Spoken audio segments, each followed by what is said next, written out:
recap what has been a good day for the bulls after a long time, after 6 days of fall. So 250 points, that's the kind of gain that the Nifty is going to go home with. And the ending is going to be above 25,000.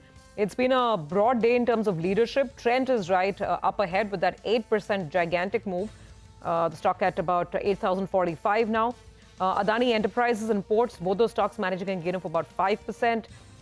BEL, since it's probably the first time since it entered the Nifty that it's seeing a 5% pop. Otherwise, it's had a rough ride. Good move for this one as well today. Coal India is the other PSU stock, keeping it good company. And NTPC also 1.5% on the upside. So that's the PSU move. Look at some auto names like M&M and Bajaj Auto that have done well. Apollo Hospitals. And then the big boys charging down. HDFC Bank 2%, Reliance 2%, L&T 2%, State Bank of India 1.5%. So pretty well-rounded move on the way up. On the way down, of course, metal stocks finally cooled off. So Tata Steel, JSW Steel and Hindalco losing between 1 and 3%. And ITC as well. It managed a good show yesterday. Today there was some profit taking on ITC.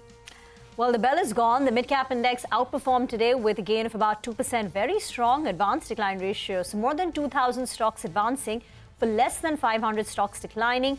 Paytm, Bajaj Housing Finance boasted of a double-digit close. Varun Beverages nearly there, 9% higher. RVNL, PFC, IRB Infrastructure, IRFC. Ola Electric by the close of trade was up nearly about 5%. Well, on that note, we'll wrap up on this edition of Closing Bell. You don't go anywhere. Markets Forward is waiting for you on the other side.